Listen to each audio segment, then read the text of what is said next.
ಮಂಗಳೂರಿನ ನದಿಗಳಲ್ಲಿ ಮೀನು ಹಿಡಿಯಲು ಹೊರಟಿರುವವರೇ ಹುಷಾರ್. ಮೀನು ಹಿಡಿಯೋದಿಕ್ಕೆ ನೀವು ನದಿಗೆ ಇಳಿದು ಬಿಟ್ರೆ ನರಕ ಯಾತನೆಯನ್ನ ನೀವು ಅನುಭವಿಸಬೇಕಾಗತ್ತೆ. ಸ್ವಲ್ಪ ಯಾಮಾರಿದ್ರೂ ಇನ್ನಿಲ್ಲದಂತೆ ಕಂಗಾಲಾಗಬೇಕಾಗತ್ತೆ. ಅದ್ಯಾಕೆ? ನದಿ ನೀರಿನಲ್ಲಿರುವಂತಹ ಕಂಟಕವಾದ್ರೂ ಏನು?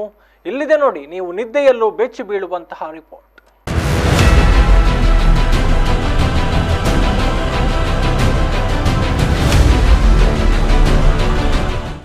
ಎಸ್, ಇದು ಮಂಗಳೂರು ಆಸುಪಾಸಿನ ನದಿಗಳಲ್ಲಿ ಮೀನು ಹಿಡಿಯಬೇಕು ಅಂತಾನೋ ಅಥವಾ ಇನ್ನಾವುದೋ ಕಾರಣಕ್ಕಾಗೋ ನದಿಗೆ ಇಳಿಯುವವರು ನೋಡ್ಲೇಬೇಕಾದ ಸ್ಟೋರಿ ಇದು. ಯಾಕೆ ಅಂತ ಕೇಳೋದಾದ್ರೆ ಈ ದೃಶ್ಯಗಳನ್ನ ಒಮ್ಮೆ ಸರಿಯಾಗಿ ನೋಡ್ಕೊಂಬಿಡಿ.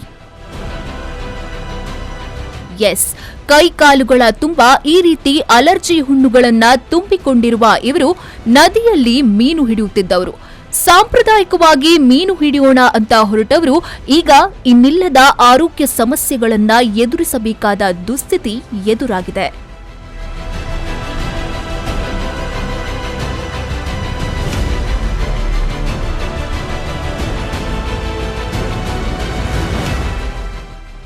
ಎಸ್, ಇದಕ್ಕೆಲ್ಲ ಕಾರಣ ನದಿಯ ನೀರನ್ನ ಸೇರಿಕೊಂಡಿರುವ ರಾಸಾಯನಿಕಗಳು.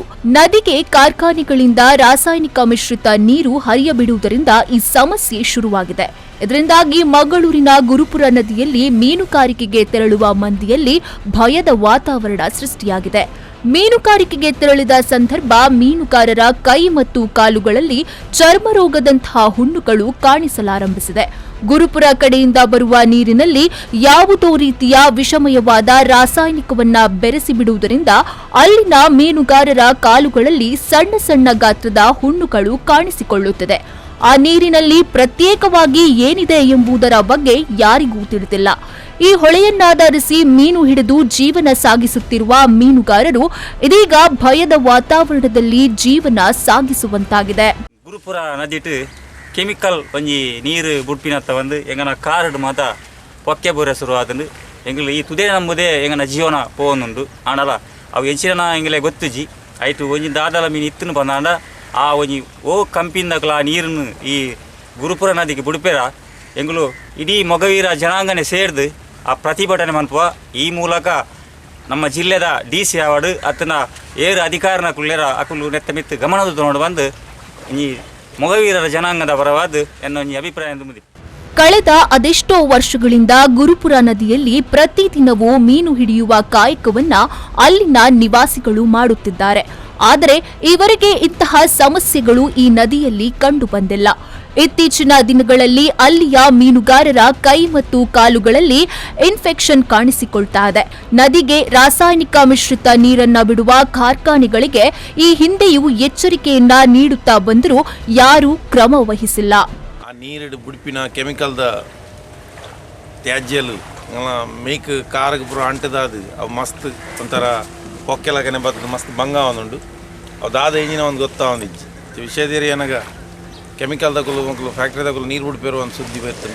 ದಯಮಾಲ್ತದ ನೀಕಲ್ಡ ಮಾಧ್ಯಮ ಪರವಾದ ಜನಪ್ರತಿನಿಧಿನ ಕಲ್ಡಲ್ಲ ಅಂಚನೆ ಅಧಿಕಾರಿನ ಕಲ್ಡರ ವಿನಂತಿ ಒಂದು ದಾದ ಹೊಂಡ ಆಯ್ನಾದ ಬೇಗ ಅವೇನು ಉಂತಾದು ಆ ಕೆಮಿಕಲ್ ಏರು ನೀರು ಬಿಡ್ಪೇರ ಅವೇನು ಉಂತಾದು ಎಂಗಲ್ನ ಬೆಂಗ್ರದ ಪರಿಸರ ಆವಡ ಅಂಚನೆ ಸಮಸ್ತ ಮೀನುಗಾರಿಕಾ ಬಂಧುಲೇನ ಆರೋಗ್ಯ ಅಂತೂ ಒಂದು ನಿಖಲು ಅವೇನು ಉಂತಾವಡು ಬಂದು ಎಂಗಲ್ನ ಸಂಘದ ಪರವಾದ ವಿನಂತಿ ಮಾಡ್ತು.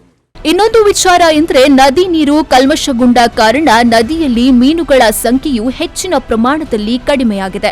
ನದಿಯನ್ನೇ ಆಧಾರಿತವಾಗಿರಿಸಿಕೊಂಡು ಬದುಕುವ ಇಲ್ಲಿನ ನಿವಾಸಿಗಳಿಗೆ ಇದೀಗ ದಿನ ಸಾಗಿಸುವುದು ಕಷ್ಟವಾಗಿದೆ. ಇದರೊಂದಿಗೆ ಇಲ್ಲಿನ 2 ಡ್ಯಾಂಗಳಿಂದ ನೀರನ್ನ ತೆರೆಯುವ ಸಂದರ್ಭದಲ್ಲಿ ಮೀನುಗಾರರಿಗೆ ಯಾವುದೇ ರೀತಿಯ ಮಾಹಿತಿಯನ್ನ ಕೂಡ ನೀಡ್ತಾ ಇಲ್ಲ. ಈ ರೀತಿ ಮಾಡುವ ಪರಿಣಾಮ ಮೀನು ಹಿಡಿಯಲು ಬಳಸುವ ಬಲೆಯು ನದಿಯ ನೀರಿನಲ್ಲಿ ಅದೆಷ್ಟೋ ಬಾರಿ ಕೊಚ್ಚಿಕೊಂಡು ಹೋಗಿದೆ. ನಮ್ಮ ರಡ್ಡ ಜಾಗೆ ಡ್ಯಾಮ್ ಉಂಡು. ಆ ಡ್ಯಾಮ್ ಉಡು ನೀರು ಬುಡ್ಪಿನ ನೀರು ವಲನೆ ಶೇಖರಣೆ ಮಂತದ ವಲನೆ ಬುಡ್ನಗಲ ನಮಕ್ ಈ ಮೇತ ಏಕನ ಮೀನುಗಾರ ಎರೆಗ್ಲಾಯ್ತ ಇನ್ಫಾರ್ಮೇಷನ್ ತಿಕ್ಕೊಂದಿಜ್ಜಿ ಆ ಇನ್ಫಾರ್ಮೇಷನ್ನ ತಿಕ್ಕುಲಕನೆ ಮನ್ಪೊಡು ದಯಪನ ಏಕಲು ಡೈಲಿ ಬೆಂದದು ಈ ಬಲೆ ಬದುಕು ಮಂತದ್ದು ಒಂಜಿ 10,000 20,000 ಒಂಜಿ ಬಲೆಗೆ ಪಾಡು ಆ ಬಲೆನೇ ಕುಚ್ಚಿದು ಪೋಪುಂಡು ನೀರಿಗೆ ಆ ಸುಮಾರು ಖರ್ಚು ವೆಚ್ಚ ಏಕಲು ದಾಲ ಲಕ್ಷ ಬೆನ್ಪುಜ ನೆಟ್ಟೆ ಒಂಜಿ 100-200 ರೂಪಾಯಿ ಬೆನಿಯಲ್ಲ ಬಸ್ತು ಬಂಗುಂಡು ಐಕ್ಲ ನಿಕ್ಕಲು ದಯಮಾಡಿ ಆ ಸಮಸ್ಯೆಗಳನ್ನ ಪರಿಹಾರ ಮಾಡ್ಕೊಂಡು ಬಂದು ಈ ಮಾಧ್ಯಮ ಮುಖಾಂತರ ಮಾಧ್ಯಮ ಮುಖಾಂತರ ನಿಕಲ್ನಕ್ಕೇನೊಂದು. ಒಟ್ಟಿನಲ್ಲಿ ಬೆಂಗ್ರೆಯಲ್ಲಿ ನೆಲೆಸಿರುವ ಮೀನುಗಾರರು ಚರ್ಮ ರೋಗದಂತಹ ಸಮಸ್ಯೆಗಳಿಗೆ ಒಳಗಾಗಿದ್ದಾರೆ. ನದಿಗೆ ಕಾರ್ಖಾನೆಗಳಿಂದ ರಾಸಾಯನಿಕ ಯುಕ್ತ ನೀರನ್ನ ಹರಿಯಬಿಡುವುದರಿಂದ ಈ ರೀತಿಯ ಸಮಸ್ಯೆ ಉಂಟಾಗಿದೆ. ಇನ್ನಾದರೂ ಈ ಬಗ್ಗೆ ಸಂಬಂಧಪಟ್ಟ ಅಧಿಕಾರಿಗಳು ಎಚ್ಚೆತ್ತುಕೊಳ್ತಾರೋ ಅಥವಾ ಜಾಣ ಕುರುಡುತನ ಪ್ರದರ್ಶಿಸುತ್ತಾರೋ ಕಾದು ನೋಡಬೇಕಾಗಿದೆ. ಶರತ್ ಸಾಲ್ಯಾನ್, V4 News 24/7 ಮಂಗಳೂರು.